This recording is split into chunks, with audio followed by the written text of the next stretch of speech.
Сега го поканувам професор доктор Владимир Петрушевски да даде осврт на делото на универзитетскиот професор Бранко Секуловски, разговори со професорот Ѓорѓе Маријановиќ.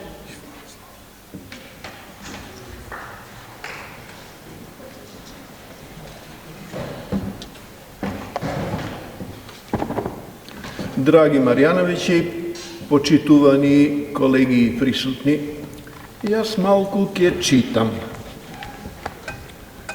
Лесно му е на Гордан, ама Гордан е 8 години помлад од мене. Јас во првите 65 години од животот бев многу умно момче. Ама во последниве години нешто ми се случува, па сега на брзина за 30 минути ќе ви објаснам. Значи, се случуваше да ме поканат, да кажам, за 3 минути нешто, дали за спектроскопијата, која што е значајна за физичката хемија, или за значењето на науката во Македонија, или за важноста на пинг-понгот како спорт. Не импровизирам, јас навистина бев секретар на сите лиги во пинг-понг пред 25 години. И јас за 3 минути бара, за 3 минути ќе им одверглав нешто, имајќи во вид неколку лика кои што ми оставиле впечаток како мои идоли, еден од нив и Ѓорѓе Маријановиќ, и во тој дух ќе подраскажев нешто. Ке добиев аплауз и по едно рало извичници во знак на одобрување од присутните во салата, па ќе заклучев дека добро сум ја завршил домашната задача. Така беше кога бев умно момче во првите 65 години од животот. Потоа ме поканија, не знам каде, да кажам 3 минути за не знам што.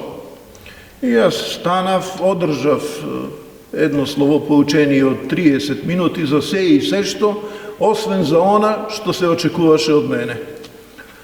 Не дека не добив аплауз, ама немаше по едно рало извичници кај секого, туку имаше по едно рало прашалници во очите на присутните. И тоа ми покажа дека треба малку да го менувам системот и наместо слободно да говорам како што правев кога бев умно момче, да си го напишам тоа што треба да го кажам.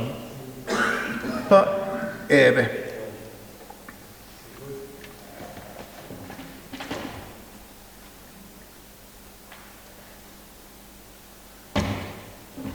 Ова дело на Бранко Секуловски е вистинско дополнение кон опусот на Маријановиќ. Добар дел од наставните опишани тука ми е познат, на еден или на друг начин би бил прераскажуван или од Ѓорги или од Бранко. Читајки ги разговорите, морам да констатирам дека сум имал премногу високо мислење за собствената меморија. Меморијата на Бранко е супериорна во однос на мојата. Имам само едно оправдание за ова. Нормално е Бранко да има подобра меморија од мојата. Тој е постар 4 години од мене, има повеќе запомнење. Така, нели? Бранко пишува и прераскажува убаво. Од собствено искуство знам дека секогаш кога требаше да пренесам некој настан за Ѓорги, тоа одеше лесно. Само ќе го замислев муабетот со Ѓорги и прстите сами ми се движеа по тастатурата, речи си како Ѓорги да ми диктираше како течел настанот.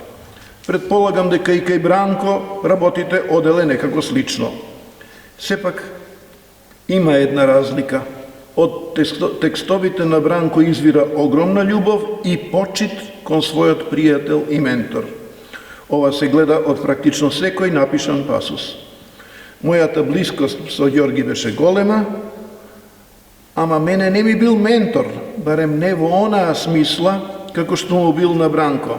Па затоа настаните раскажани преку моето перо звучат по-неформално и без оние силни емоции кои просто зрачат од трудот зрачат од текстот на Бранко. Сега ќе се вратам на првата страница која што од не знам кои причини ја прескокнав. А можда и не. Ви ја прочитав првата страна? Ја прочитав. Тогаш нема да се вратам. Бидејќи ние даскалите лесно знаеме да се залауфаме, ама јас сум барем се уште свесен за тоа, тука ќе прекинам и ќе му го препуштам натаму зборот на Бранко.